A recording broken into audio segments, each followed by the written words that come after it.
ನಮಸ್ಕಾರ, ಆದಾಬ್, ಜೈ ಭೀಮ್. ನಾನು ನಿಮ್ಮ ಭಾಗ್ಯನಾರಾಯಣ ಬುಗ್ಗವರಪು. ನೀವು ನೋಡ್ತಾ ಇದ್ದೀರಿ ಸುದ್ದಿ ಸರ್ಕಲ್. ಇನ್ಮೇಲೆ RSSನವರು ಚಡ್ಡಿ ಹಾಕೊಂಡು ಲಾಠಿ ಹಿಡ್ಕೊಂಡು ಯಾವ ಗ್ರೌಂಡ್ ಅಲ್ಲಾದ್ರೂ ಸರಿ, ಯಾವ ಪಾರ್ಕ್ ಅಲ್ಲಾದ್ರೂ ಸರಿ, ನಮ್ಮಿಷ್ಟ ಬಂದಾಗ ಹೇಗೆ ಬೇಕಾದರೂ ಕಸರತ್ತುಗಳನ್ನು ಮಾಡ್ತೀವಿ, ದ್ವೇಷಗಳನ್ನು ಬಿತ್ತೋದಕ್ಕೆ ಮೀಟಿಂಗ್ಗಳನ್ನು ಮಾಡ್ಕೊಳ್ತೀವಿ, ಅಥವಾ ಆಟದ ಹೆಸರಿನಲ್ಲಿ ಇನ್ಯಾವುದೋ ಹೆಸರಿನಲ್ಲಿ ಸಣ್ಣ ಸಣ್ಣ ಮಕ್ಕಳಿಂದ ಹಿಡಿದು ಯುವಕರವರೆಗೆ ಬ್ರೈನ್ ವಾಶ್ ಮಾಡ್ಕೊಂಡು ಬಿದ್ದಿರ್ತೀವಿ ಅನ್ನೋದಕ್ಕೆ ಅವಕಾಶ ಸಿಗೋದು ಕಷ್ಟ. ಯಾಕೆಂದ್ರೆ ಕರ್ನಾಟಕ ರಾಜ್ಯ ಸರ್ಕಾರ ಈಗ ಹೊಸ ಕಾನೂನು ತರ್ತಾ ಇದೆ, ಹೊಸ ಮಸೂದೆಯನ್ನು ಮಂಡಿಸಲಿದೆ. ಅದರಲ್ಲಿ ಯಾವುದೇ ಸಾರ್ವಜನಿಕ ಸ್ಥಳ ಮತ್ತು ಸರ್ಕಾರಿ ಜಾಗಗಳಲ್ಲಿ ಯಾವುದೇ ರೀತಿಯಾದಂತಹ ಚಟುವಟಿಕೆ ನಡೆಸೋದಕ್ಕೆ ಅನುಮತಿ ಪಡೆದುಕೊಳ್ಳುವುದು ಕಡ್ಡಾಯ ಆಗುತ್ತೆ. ಮತ್ತು ಅನುಮತಿ ಪಡೆದುಕೊಳ್ಳಬೇಕಾದ್ರೆ ಆ ಗುಂಪು, ಆ ಸಂಘಟನೆ ನೋಂದಣಿಯಾಗಿರಬೇಕು. ಹಾಗಾಗಿ RSS ಎಲ್ಲೆಂದರಲ್ಲಿ ಲಾಠಿ ಸುತ್ತಕ್ಕೆ ಹೋದರೆ ಲಾಠಿಯಲ್ಲೇ ಬೀಳುತ್ತೆ ಅಂತಹದ್ದೊಂದು ಪರಿಸ್ಥಿತಿ ನಿರ್ಮಾಣ ಆಗುವ ಲಕ್ಷಣಗಳು ಕಾಣ್ತಾ ಇದೆ. ಸೊ ಏನಿದು ಹೊಸ ಬೆಳವಣಿಗೆ? ಗೃಹ ಮಂತ್ರಿ ಪ್ರಿಯಾಂಕ್ ಖರ್ಗೆ ಅವರು ಪಟ್ಟು ಹಿಡಿದು ಈ RSS ಅನ್ನುವಂತಹ ಅನೈತಿಕವಾದಂತಹ ಗುಂಪೇನಿದೆ, ಅನ್ರಿಜಿಸ್ಟರ್ಡ್ ಗುಂಪೇನಿದೆ, ಅದನ್ನ ಕಟ್ಟಿ ಹಾಕೋದಕ್ಕೆ ಯಾವೆಲ್ಲ ಪ್ರಯತ್ನಗಳನ್ನು ಮಾಡಿಕೊಂಡು ಬರ್ತಿದ್ದಾರೆ ಮತ್ತು ಅದರ ಭಾಗವಾಗಿ ಈ ಮಸೂದೆಯನ್ನು ತರೋಕೆ ಹೊರಟಿದಾರಲ್ಲ, ಇದರ ಹಿನ್ನೆಲೆ ಏನು, ಹೇಗೆ, ಈಗ ನಮಗೆ ಸಿಕ್ಕಿರುವ ಮಾಹಿತಿ ಏನು, ಮತ್ತೆ ಅದು ಜಾರಿಯಾಗೋ ಸಾಧ್ಯತೆ ಇದೆಯಾ, ರಾಜ್ಯಪಾಲರು ಬಿಡ್ತಾರಾ, ಅದನ್ನು ಸಹ ಒಂದಷ್ಟು ವಿಶ್ಲೇಷಣೆ ಮಾಡುವಂತಹ ಪ್ರಯತ್ನವನ್ನು ಮಾಡೋಣ. ಸೊ ಗೃಹ ಮಂತ್ರಿ ಆಗೋದಕ್ಕಿಂತ ಮೊದಲೇನೆ ಸಿದ್ದರಾಮಯ್ಯನವರ ಸರ್ಕಾರದಲ್ಲಿ ಕೇವಲ ಬೇರೆ ಇಲಾಖೆಯ ಮಂತ್ರಿಯಾಗಿದ್ದಾಗಲೇ ಪ್ರಿಯಾಂಕ್ ಖರ್ಗೆ ಅವರು RSS ವಿರುದ್ಧ ಮುಗಿ ಬೀಳುತ್ತಲೇ ಬರ್ತಾ ಇದ್ರು. ಯಾಕೆಂದ್ರೆ ಅವ್ರಿಗೆ ಅರ್ಥ ಆಗಿದೆ, ಈ ದೇಶಕ್ಕೆ ಅತಿ ದೊಡ್ಡ ಅಪಾಯ ಅಂತ ಒಂದಿದ್ರೆ ಅದು RSS ಮಾತ್ರ ಅನ್ನೋದು ಅವರಿಗೆ ಮೊದಲಿಂದಲೂ ಗೊತ್ತಿದೆ. ಸೈದ್ಧಾಂತಿಕವಾಗಿ ಅದರಲ್ಲಿ ಅವರು ಪಕ್ಕಾ ಇದ್ದಾರೆ, 100% ಶೋರ್ ಆಗಿದ್ದಾರೆ, RSS ನಮಗೆ ಅಪಾಯಕಾರಿ ಅಂತ. ಸೊ ಅದರ ಭಾಗವಾಗಿ ಅವರು ಆಗ್ಲಿಂದಲೂ ಸಹ ದಾಳಿ ನಡೆಸ್ಕೊಂಡೇ ಬರ್ತಿದ್ರು. ನೋಂದಣಿ ಆಗಬೇಕು, ಲೆಕ್ಕ ಕೊಡಬೇಕು, ದುಡ್ಡು ಹೇಗೆ ಬರ್ತಿದೆ, ಏನಾಗ್ತಿದೆ, ನೋಂದಣಿ ಯಾಕೆ ಮಾಡಿಸ್ಕೊಳ್ಳೋದಿಲ್ಲ, ಈ ದೇಶದ ಕಾನೂನಿಗೆ ಗೌರವ ಯಾಕೆ ಕೊಡೋದಿಲ್ಲ, ಹೀಗೆ ಪ್ರಶ್ನೆಗಳನ್ನು ಮಾಡ್ಕೊಂಡು ಬಂದ್ರು. DK ಶಿವಕುಮಾರ್ ಅವರ ಅಧಿಕಾರ ಅವಧಿಗೆ ಇವರಿಗೆ ಗೃಹ ಇಲಾಖೆ ಸಿಕ್ಕಿದ್ರಿಂದ ನೇರವಾಗಿ ಪ್ರಶ್ನೆ ಕೇಳುವಂತಹ ಅವಕಾಶ ಸಿಕ್ತು. ಹಾಗಾಗಿ ಮತ್ತೆ ಅವರು ಅದೇ ಪ್ರಶ್ನೆಗಳನ್ನ ಇನ್ನಷ್ಟು ಗಟ್ಟಿಯಾಗಿ, ಅಧಿಕೃತವಾಗಿ, ಅಧಿಕಾರಯುತವಾಗಿ ಕೇಳೋದಕ್ಕೆ ಶುರು ಮಾಡಿದ್ರು. ಯಾಕೆಂದ್ರೆ ಅವರು ಅದಕ್ಕೆ ಸಂಬಂಧಪಟ್ಟಂತಹ ಮಂತ್ರಿ, ಅವರು ಪ್ರಶ್ನೆ ಕೇಳಿದ್ರೆ ಉತ್ತರ ಕೊಡಬೇಕಾಗತ್ತೆ. ಆದರೂ ಈ ದೇಶದ ಮಣ್ಣಿನ ಕಾನೂನನ್ನ ಒಪ್ಪದಂತಹ RSS ಗೃಹ ಮಂತ್ರಿಯಾಗಿ, ರಾಜ್ಯದ ಗೃಹ ಮಂತ್ರಿಯಾಗಿ ಪ್ರಿಯಾಂಕ್ ಖರ್ಗೆ ಪತ್ರ ಬರೆದ್ರೆ ಅದಕ್ಕೆ ಉತ್ತರ ಕೊಟ್ಟಿಲ್ಲ. ಅಲ್ಲಿಗೆ ಅರ್ಥ ಮಾಡಿಕೊಳ್ಳಬಹುದು RSS ಅನ್ನುವಂತಹ ಈ ನೋಂದಣಿ ರಹಿತ ಗುಂಪು ಎಷ್ಟು ದುರಹಂಕಾರದಲ್ಲಿ, ಯಾವ ರೀತಿ ಕಾನೂನನ್ನ ಯಾವುದೇ ರೀತಿ ನಾವು ಒಪ್ಪಿಕೊಳ್ಳೋದಿಲ್ಲ ಅಂತ ಮನಸ್ಥಿತಿಯಲ್ಲಿ ಬೇರೂರಿಸ್ಕೊಂಡು ಕೂತಿದೆ. ಈ ಹಿಂದಿನ ತನ್ನ ಚರಿತ್ರೆಯನ್ನು ನೋಡಿಕೊಂಡು ನಾವು ಏನ್ ಮಾಡಿದ್ರೂ ನಡೆಯುತ್ತೆ, ಹೇಗೋ ಒಂದು ನಿಭಾಯಿಸ್ಕೊಂಡು ಹೋಗ್ತೀವಿ, ಪ್ಲಸ್ ನಮಗೆ BJP ಅನ್ನುವಂತಹ ಒಂದು ಇದೆ, ಅದು ದೇಶದಲ್ಲಿಯೇ ಆಡಳಿತ ನಡೆಸ್ತಿರೋದ್ರಿಂದ ನಮ್ಮನ್ನು ಯಾರು ಮುಟ್ಟಕ್ಕಾಗಲ್ಲ ಅನ್ನುವಂತಹ ದುರಹಂಕಾರಕ್ಕೆ ಬಂದು ಕೂತಿದೆ. ಹಾಗಾಗಿ ಆ ಪತ್ರಕ್ಕೆ ಉತ್ತರವನ್ನ ಕೊಟ್ಟಿಲ್ಲ ಮೋಹನ್ ಭಾಗವತ್. ಆದರೆ ಅಲ್ಲಿಗೆ ಪ್ರಿಯಾಂಕ್ ಖರ್ಗೆ ಬಿಟ್ಟಿಲ್ಲ. ಈಗ ಹೊಸ ಮಸೂದೆಯನ್ನ ತರೋದಕ್ಕೆ ಹೊರಟಿದ್ದಾರೆ. ಅದರ ಬಗ್ಗೆ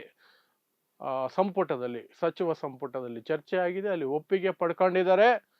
ಕೇವಲ ಒಂದೇ ಒಂದು ಎಚ್ಚರಿಕೆಯನ್ನ DK ಶಿವಕುಮಾರ್ ಮುಖ್ಯಮಂತ್ರಿ ಕೊಟ್ಟಿರುವಂತಹದ್ದು, ಯಾವುದೇ ರೀತಿಯಲ್ಲೂ ಸಹ ಇದು BJPಗೆ ಒಂದು ಅಸ್ತ್ರವಾಗದಂತೆ ಅದರಲ್ಲಿನ ನಿಯಮಗಳನ್ನ ರೂಪಿಸಬೇಕು ಅಂತ. ಹಾಗಾಗಿ ಪ್ರಿಯಾಂಕ್ ಖರ್ಗೆ ಅವರು RSS ಅನ್ನೇ ದೃಷ್ಟಿಯಲ್ಲಿ ಇಟ್ಕೊಂಡು ಈ ಕಾನೂನು ಮಾಡ್ತಿಲ್ಲ. ಎಲ್ಲ ಸಂಘಟನೆಗಳು ಅಥವಾ ಗುಂಪುಗಳು ಏನೇನಿದಾವೆ, ಸಾರ್ವಜನಿಕ ಸ್ಥಳಗಳನ್ನ, ಸರ್ಕಾರಿ ಜಾಗಗಳನ್ನು ಬಳಸ್ಕೊಳ್ಬೇಕಾದ್ರೆ ಈ ಕಾನೂನಿನ ಅಡಿಯಲ್ಲಿ ಸೂಕ್ತ ಅನುಮತಿಗಳನ್ನು ಪಡ್ಕೊಳ್ಬೇಕಾಗತ್ತೆ. ಮತ್ತು ಅನುಮತಿ ಪಡೆದುಕೊಳ್ಳಬೇಕು ಅನ್ನೋದಾದ್ರೆ ಅವರು ನೋಂದಣಿ ಆಗಿರಬೇಕಾಗತ್ತೆ.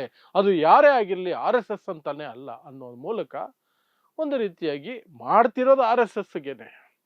ಅವರೇ ಅಪಾಯಕಾರಿ ಅನ್ನೋದು ಎಲ್ರಿಗೂ ಗೊತ್ತಿರುವಂತಹ ವಿಚಾರನೇ. RSSಗೆ ಗೊತ್ತು ನಾವು ಈ ದೇಶಕ್ಕೆ ಅಪಾಯಕಾರಿ ಅಂತ. ಹಾಗಿದ್ರು ಅವ್ರು ಮಾಡೋದು ಯಾಕೆಂದ್ರೆ ಅವ್ರ ಉದ್ದೇಶ, ಗುರಿ ಅದೇನೆ. ಹಾಗಾಗಿ ಅವರನ್ನು ಮಾಡ್ತಾರೆ. ಸೊ ಇಡೀ ರಾಜ್ಯಕ್ಕೆ ಗೊತ್ತು ಆ ಕಾನೂನು ಮಸೂದೆ ಯಾರಿಗೋಸ್ಕರ ಬರ್ತಿದೆ ಅಂತ.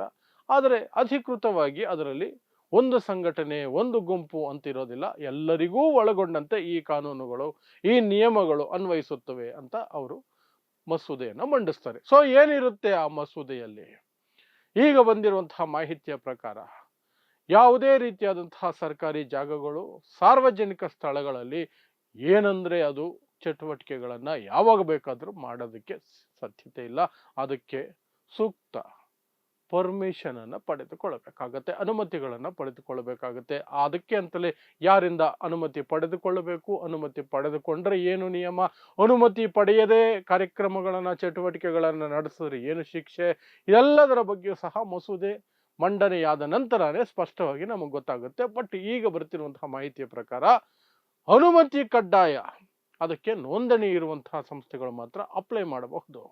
ಇದನ್ನ ಮುಂದಿಟ್ಕೊಂಡು, ಇದನ್ನ ಬೇಸಾಗಿಟ್ಕೊಂಡು ಈ ಮಸೂದೆಯನ್ನು ಮಾಡಕ್ ಹೊರಟಿದ್ದಾರೆ. ಯಾಕಂದ್ರೆ ನಿಮಗೆ ಗೊತ್ತಾ ಇದೆ, ಬೆಳಗ್ಗೆ ನೀವು ಯಾವ್ದಾದ್ರು ಗ್ರೌಂಡ್ಗಳಿಗೆ ಹೋದ್ರೆ ಅದರಲ್ಲೂ ಈ ಮೇಲ್ಜಾತಿ ಅಂತ ಕರೆಸ್ಕೊಳ್ಳುವಂತಹ ಒಂದಷ್ಟು ದೌರ್ಜನ್ಯ ಭರಿತವಾದಂತಹ ಮನಸ್ಥಿತಿಯವರಿದಾರಲ್ಲ, ಈ ದೇಶ ಹಿಂದೂ ರಾಷ್ಟ್ರ ಆಗಬೇಕು, ದಲಿತರು ಮತ್ತೆ ಅಸ್ಪೃಶ್ಯತೆಗೆ ಹೋಗಬೇಕು, ಅವರಿಗೆ ಓದೋ ಹಕ್ಕಿಲ್ಲ, ಅವರಿಗೆ ಸಮಾಜದಲ್ಲಿ ಇರೋ ಹಕ್ಕಿಲ್ಲ, ಊರಾಚೆ ಇರಬೇಕು, ಅವ್ರು ನಮ್ಮನ್ನು ಮುಟ್ಟಬಾರ್ದು, ನಾವು ಅವ್ರನ್ನ ಮುಟ್ಟಬಾರ್ದು, ಅವರು ಹೋಟ್ಲಿಗೆ ಬರಬಾರ್ದು, ಕಟಿಂಗ್ ಶಾಪಿಗೆ ಬರಬಾರ್ದು, ರೋಡ್ಗೆ ಬರಬಾರ್ದು, ಬಾವಿಗೆ ಬರಬಾರ್ದು, ದೇವಸ್ಥಾನಕ್ಕೆ ಬರಬಾರ್ದು, ಎಲ್ಲಿಗೂ ಬರಬಾರ್ದು, ಗುಲಾಮರಾಗಿ ಎಲ್ಲೋ ಮೂಲೆಯಲ್ಲಿ ಬಿದ್ದಿರಬೇಕು, ಬೇಕಾದ್ರೆ ನಮಗಿಷ್ಟ ಆದಾಗ ಹೋಗಿ ರೇಪ್ ಮಾಡ್ಕೊಳ್ತೀವಿ, ಕೊಲೆ ಮಾಡಿಸಿದ್ರೆ ಮಾಡ್ಕೊಳ್ಬೇಕು. ಹೀಗೆ ಮತ್ತೆ ಅಂತಹದೇ ಪರಿಸ್ಥಿತಿ ನಿರ್ಮಾಣ ಆಗಬೇಕು.